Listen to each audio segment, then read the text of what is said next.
Vamos a ir a la carta a los Romanos, capítulo 5, verso del 3 en adelante. Romanos, capítulo 5, versículo 3 en adelante. Lo tenemos. Dice la palabra del Señor en Romanos 5, del 3 al 8. Y no solo esto, sino que también nos gloriamos en las tribulaciones, sabiendo que la tribulación produce paciencia, y la paciencia carácter probado, y el carácter probado esperanza. Y la esperanza no desilusiona, porque el amor de Dios ha sido derramado en nuestros corazones por medio del Espíritu Santo que nos fue dado. Verso 6, porque mientras aún éramos débiles, a su tiempo Cristo murió por los impíos, porque a duras penas habrá alguien que muera por un justo, aunque tal vez alguno se atreva a morir por el bueno. Pero Dios demuestra su amor para con nosotros, en que, siendo aún pecadores, Cristo murió por nosotros. Te damos gracias, Señor, en esta hora por la oportunidad que nos das de acercarnos a tu palabra y permitir que ella pueda venir a nuestras vidas, edificarnos, transformarnos y hacer esa obra maravillosa que solamente tú puedes hacer en cada uno de nosotros. Que el poder de tu palabra se haga sentir en medio nuestro y que nuestros corazones sean inundados con tu bendita presencia. En el nombre de Jesús. Amén y amén. Gloria a Dios. La semana anterior estuvimos compartiendo acerca de los versículos del 3 al 5. Y es importante poder retomar algo para poder aprender más de lo que Dios quiere para nuestra vida.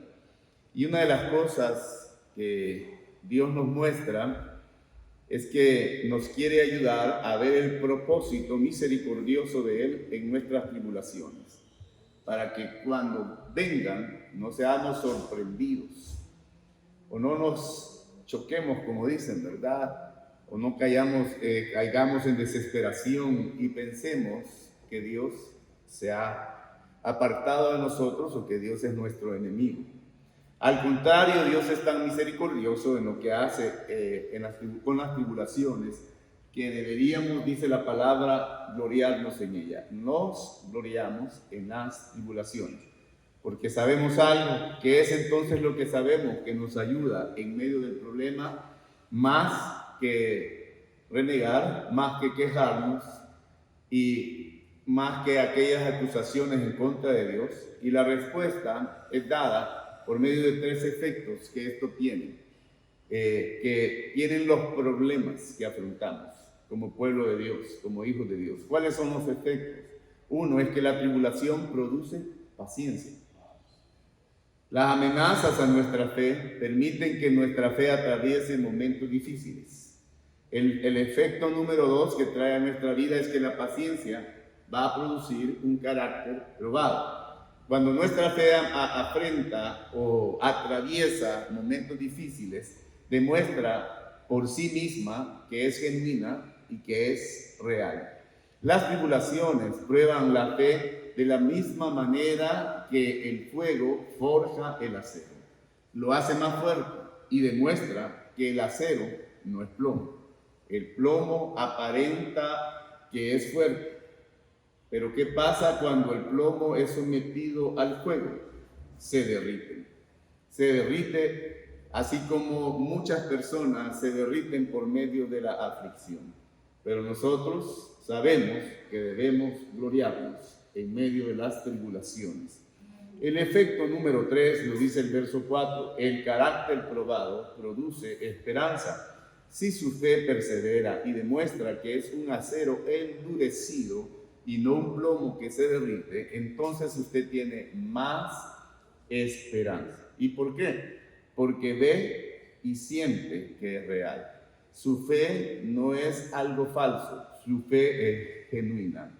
Pero aquí ahí también puede darse un malentendido. Pudiera parecer, según lo que finaliza el verso 4, que la esperanza es en primer lugar el resultado de haber sido probados por la tribulación.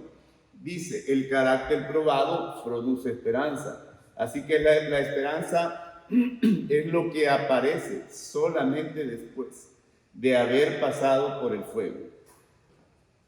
Pero el hecho es que nadie podría ser paciente en la fe si no tiene primero la esperanza de que Dios es por nosotros. Y Él, junto con la prueba, junto con el problema, junto con la tribulación, nos dará también la salida. Amén. ¿Cuántos lo creen? Y de hecho la esperanza está en el corazón de la fe que está siendo probada. Es lo que nos hace salir victoriosos en la tribulación. ¿Cuántos tienen esperanza en el Señor y en lo que Dios hará? No obtenemos la fe en primer lugar por desarrollar la paciencia y el carácter probado. Primero tenemos esperanza y solamente entonces podemos soportar la prueba para la gloria de Dios. Así que nuestra esperanza debe estar puesta en Dios para poder soportar la prueba, para poder soportar la aflicción, para poder soportar el dolor, para poder soportar los problemas, las afrentas, las tribulaciones. Tenemos que tener nuestra esperanza puesta en el Señor. Veamos lo que dicen los versículos del 1 al 3 para ver cómo Pablo nos prepara a través de la palabra que Dios le está revelando para las pruebas de la tribulación. Y hay tres cosas, y la primera de ellas, ya que somos justificados por fe, tenemos paz con Dios por medio de nuestro Señor Jesucristo. Amén. Tenemos paz. No encontramos la paz con Dios al tener paciencia. Tenemos paciencia porque tenemos paz con Dios. Amén. Tenemos paz con Dios. ¿Y por medio de quién tenemos paz con Dios? Por medio de Cristo. Sabemos que somos justificados, aceptados, perdonados, amados y asegurados en Cristo. En segundo lugar, en el verso 2 nos dice que estamos firmes en la gracia antes de encontrarnos con la tribulación, por medio de quien también hemos obtenido entrada por la fe a esta gracia en la cual estamos firmes y nos gloriamos en la esperanza de la gloria de Dios, en la cual estamos firmes. No entramos en la tribulación temblando o tambaleándonos en nuestro propio poder, sino que firmes en el poder de la gracia que Dios nos otorga. Amén. No entramos con nuestra propia fuerza, sino por la gracia de Dios. Y esta es la obra de Cristo antes que nos encontremos en la prueba, para que estemos firmes en medio de las tribulaciones, firmes en medio de los problemas, firmes en medio de las pruebas. Amén. Y la gracia ciertamente nos va a hacer estar firmes si realmente somos hijos de Dios. En Romanos 14:1 dice la palabra: recibida al débil en la fe, pero no para contender sobre opiniones. El tercer punto nos encontramos en la parte 2 del versículo 2. Y nos gloriamos en la esperanza de la gloria de Dios. Nos gloriamos en la esperanza de la gloria de Dios. Y esta es la glorificación de la esperanza de gloria, antes de que el verso 3 nos introduzca a lo que son en sí las tribulaciones. La tribulación produce esperanza y es resistida por medio de la esperanza. Así que con esto tenemos claro la idea que está plasmada en estos versículos. Las tribulaciones no solamente producen esperanza, como dice el verso 4, que hacen el carácter probado que produce esperanza.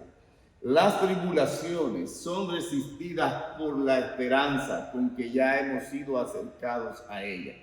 Gracias a lo que Cristo ha hecho en nosotros al justificarnos, ponernos en el poder de la gracia y darnos la esperanza de su gloria. Entonces, ¿cómo podemos enlazar todo esto que estamos hablando? Podríamos decir, sin mirar a ningún otro texto, que la vida cristiana comienza con la esperanza por medio de la obra de Cristo, por nosotros y en nosotros. Amén, hermanos. Y luego seguir avanzando hacia una esperanza mayor y mayor a medida que experimentamos más y más la protección de Dios. al descubrir la gracia en medio de la tribulación. Soportar la tribulación no produce la primera esperanza, pero va a refinar la primera esperanza y hace que esa esperanza abunde más y más. Entramos con esperanza a la tribulación, pero salimos fortalecidos en esperanza por medio de la tribulación. Ahora veamos otro versículo, Romanos 15:13. Y aquí estamos en esta espiral de la esperanza. Que el Dios de la esperanza, fijémonos en esto, que el Dios de la esperanza lo llene de toda alegría y paz a ustedes que creen en Él, para que rebosen de esperanza por el poder del Espíritu Santo. Entonces, ¿cómo trabaja la esperanza en la vida cristiana? Comenzamos con el Dios de la esperanza. Él nos llena de alegría y paz. ¿Cuántos están alegres en esta hora? ¿Cuántos tienen la paz que sobrepasa todo entendimiento? ¿Cómo hace esto? A los que creen. ¿Creer qué? Creer en todo lo que Cristo ha hecho y en todo lo que promete hacer para nosotros. En otras palabras, nuestra alegría y paz surgen a partir de lo que creemos, que el Dios de esperanza es en nosotros en Cristo. La alegría y la paz son sostenidas ¿por medio de qué? Por medio de la esperanza. Amén. Usted quiere estar alegre y tener paz, debe tener esperanza para que la alegría y la paz sean sostenidas. Entonces el verso dice que Dios nos llena con alegría y paz. Está diciendo para que rebosen de esperanza. Así que aquí tenemos más esperanza que proviene del fruto de la esperanza. La esperanza produce nuestra alegría y produce paz. Y nuestra alegría y paz producen más y más esperanza. Entramos con esperanza, pasamos en la tribulación y salimos con más esperanza. La esperanza produce alegría y trae paz a nuestra vida. Dios nos llena de esa alegría y paz y salimos con más esperanza. Como podemos observar, a medida que vamos avanzando en la vida cristiana por medio de las tribulaciones, se nos produce más esperanza. Y esta esperanza produce alegría y paz. Y esa alegría y paz produce más esperanza. Amén. La tribulación produce paciencia. La paciencia produce un carácter probado. El carácter probado produce esperanza. Y tenemos más esperanza. No la primera esperanza, sino más y más esperanza. Y esta esperanza es cada vez más y más fuerte. Y comenzamos con esperanza y vamos de esperanza en esperanza. Amén, hermanos. El amor de Dios ha sido derramado en nuestros corazones. El amor de Dios ha sido derramado en nuestros corazones. Y ahí están los detalles de la promesa en el verso 5. Esta esperanza no nos desilusionará. Amén. La esperanza no desilusiona, porque el amor de Dios ha sido derramado en nuestros corazones por medio del Espíritu Santo, dice el verso 5, que nos fue dado. Amén. La vez anterior hablábamos acerca de las amenazas a nuestra confianza. Y una amenaza era que nuestra fe pudiera ser falsa. Y el fuego de la tribulación es un don para probarnos y mostrarnos a nosotros mismos que nuestra fe es verdadera. Y la otra amenaza es que el objeto de nuestra fe puede ser falso. Muchas personas dicen tienen fe en sí mismos, tienen fe en el trabajo, tienen fe en X cosas. Pero ¿cuál es el objeto de nuestra fe? El objeto de nuestra fe puede ser falso. ¿Qué sucedería si logramos pasar la tribulación con una fe poderosa y con una esperanza creciente? Y al final esa esperanza demuestra que está edificada sobre la arena. No es algo sólido. Creímos que Dios nos amaba, pero descubrimos que no era así, podría decir alguien. Y es lo que Pablo está enfrentando en el verso 5. Dice que Dios ha provisto un remedio para este tipo de desgaste y de duda. Y lo llama el derramamiento del amor de Dios en nuestros corazones. Amén.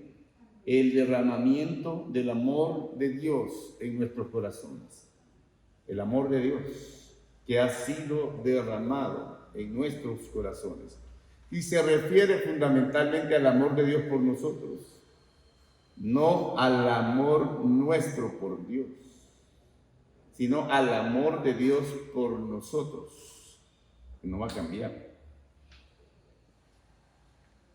Los versos 6 al 8 se relacionan con estos versículos. En el verso 8 dice: Dios demuestra su amor para con nosotros. Esa es la clave para comprender el amor de Dios del verso 5.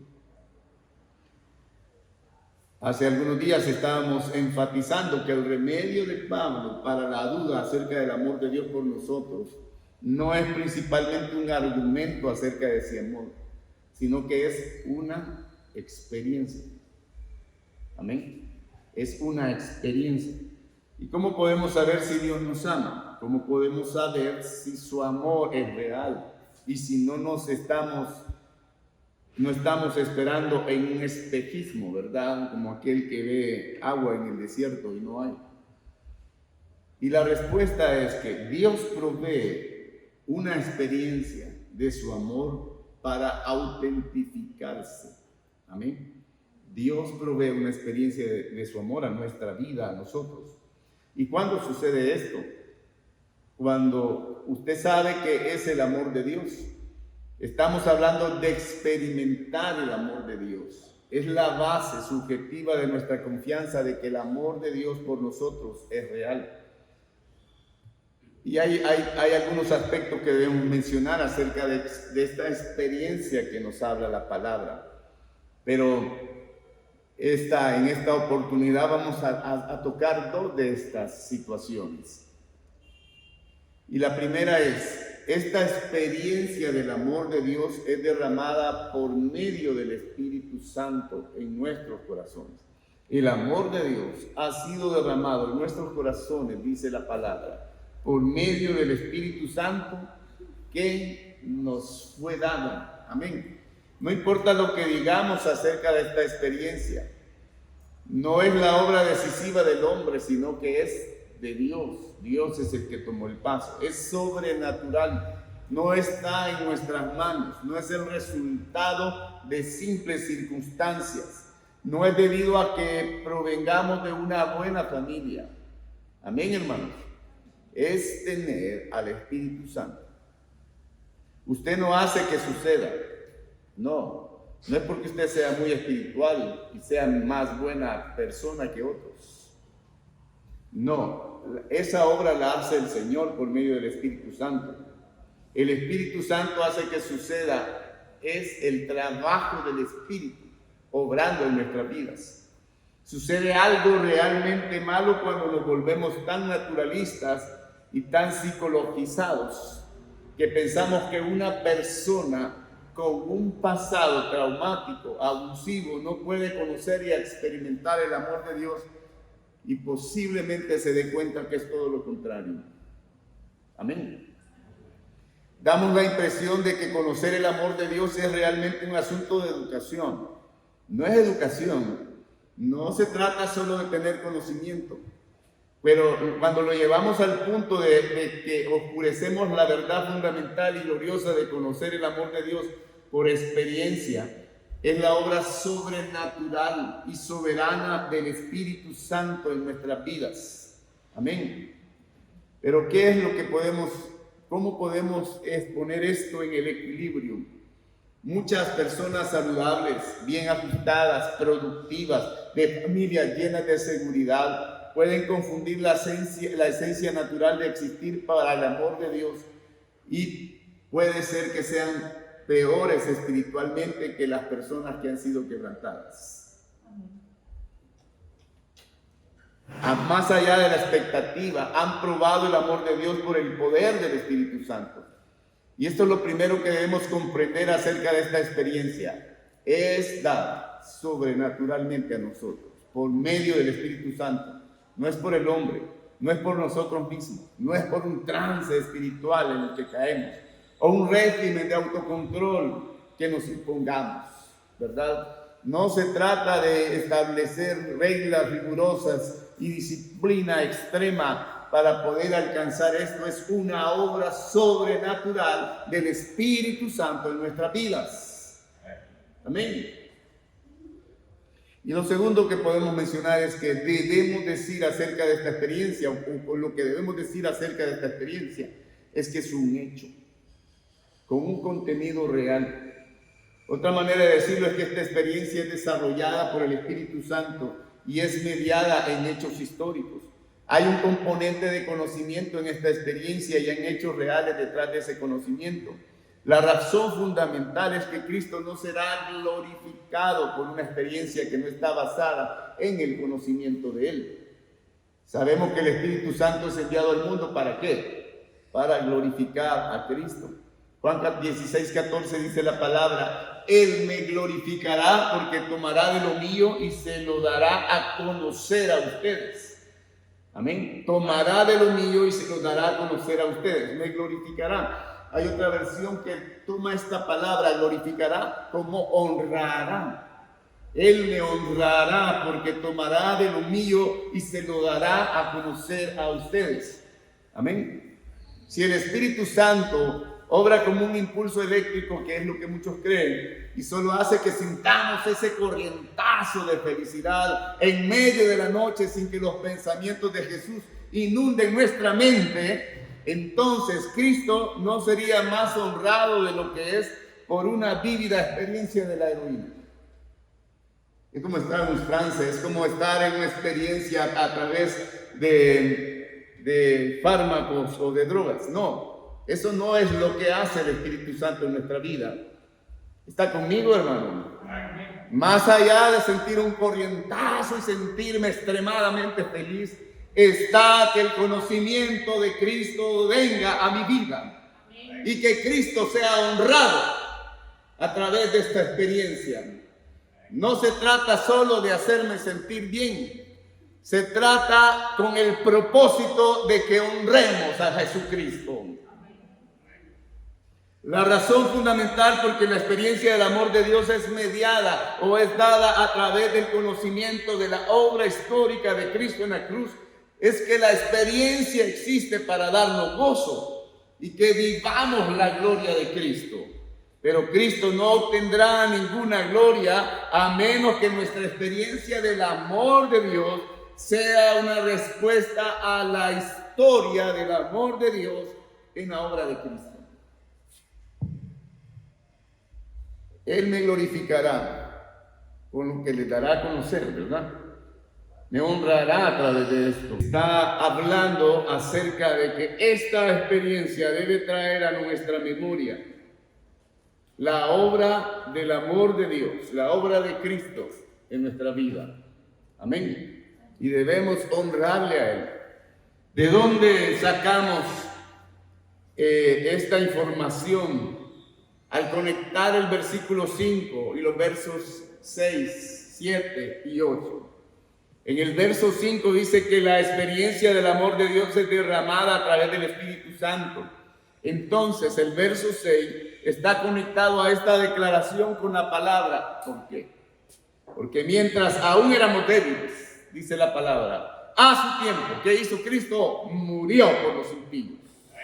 Amén. Cuando éramos débiles, Cristo murió por todos nosotros. Y es algo que no debemos olvidar. No se trata solo de sentirnos bien en un momento.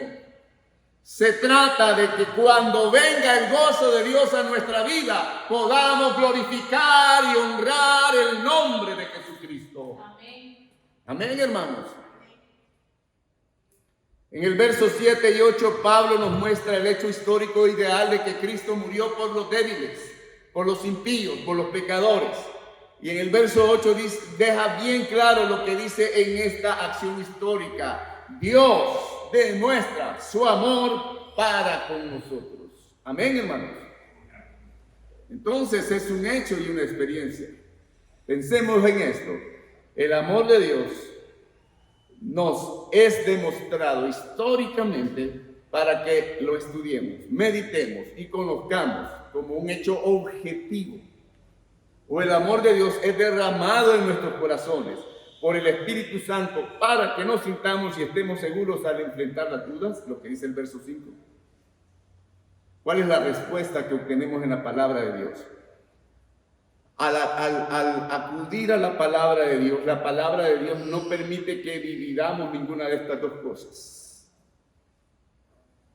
No podemos atrevernos a escoger entre una de las dos opciones o a poner una alternativa en contra de la otra. El amor de Dios es experimentado en el corazón y el amor de Dios es demostrado en la historia. Amén.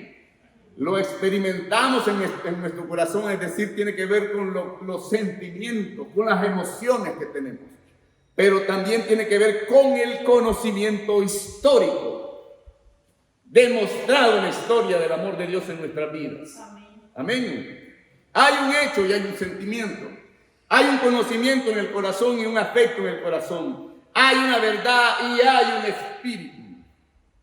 ¿Cuál es la pregunta clave? ¿Cómo se relacionan? Sobre la base de la relación del verso 5 y los versículos del 6 al 8, el Espíritu Santo toma la realidad histórica de la muerte de Cristo y abre los ojos de nuestros corazones para que veamos la totalmente satisfactoria belleza divina del amor de Dios en ella. Amén, hermanos. Al ver espiritualmente el amor de Dios en la obra de Cristo, Él derrama ese amor de manera que podamos experimentarlo en nuestros corazones. No es una experiencia como la electricidad, ¿verdad? Usted metió y le dio un corrientazo. Es una experiencia mediada. Es un contenido lleno de hechos. Amén. No es una simple emoción. Si fuera una simple emoción como les pasa a algunos, serían como esos cristianos que dicen que son llamarada de tusa, ¿verdad? Porque hoy están sumamente felices y hacen muchas cosas, pero mañana están totalmente apagados. Porque no es una experiencia como un choque eléctrico. Va más allá de eso, hermano. Va más allá de las emociones y de los sentimientos, porque tiene un contenido histórico. Hay hechos reales. El amor de Cristo es real. Cuando viene no es una experiencia vaga al estilo de la nueva era, ¿verdad? Que podemos entrar en un trance y sentir ciertas sensaciones, salir fuera del cuerpo, ¿verdad? Y que algunos le llaman desdoblamiento, o caer en un estado hipnótico o de una posición estática producida por nuestra mente en blanco. No, es ser lleno de la gloria del amor de Dios demostrada por medio de Jesucristo. Amén. Quien murió por nuestros pecados y se levantó de nuevo para nuestra justificación. Amén, hermanos. Por eso es que muchas personas que aparentemente están teniendo una experiencia sobrenatural, tienen una experiencia sobrenatural, se emociona, grita, llora y cualquier otra cosa, pero al salir salen iguales o peores. Porque no entienden de que no es solamente esa sensación, es un hecho histórico que nos lleva a honrar y a glorificar el nombre de nuestro Señor Jesucristo. Amén. Amén. ¿Cómo buscar esta experiencia? ¿Es variable? ¿La experimentan todos los cristianos? ¿Sí o no? ¿Cómo hacer que esto se incremente?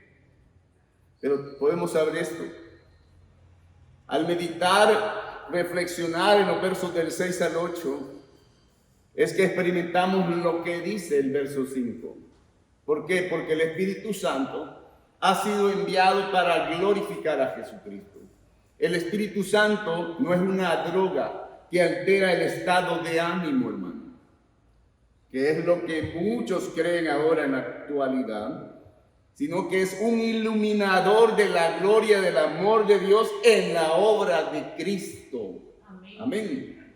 Es quien abre los ojos a la encantadora realidad de que la muerte de Cristo por nosotros es que Dios nos muestra que nos ama infinitamente. Amén. Tenemos que reconocer que el amor de Dios ha sido derramado en nuestros corazones por medio del Espíritu Santo que nos ha sido dado. que nos gloriamos en medio de las tribulaciones por la esperanza con la que entramos en ella, que al salir de las tribulaciones nuestra esperanza ha sido fortalecida y produce alegría y paz en nuestra vida. Y esa alegría y paz que produce el Espíritu Santo en nosotros hace que nuestra esperanza crezca aún más y tenemos más esperanza. Amén. ¿Cuántos glorifican al Señor en esta mañana? ¿Cuántos pueden darle un aplauso a Él? Aleluya. Gracias, Padre. Gracias.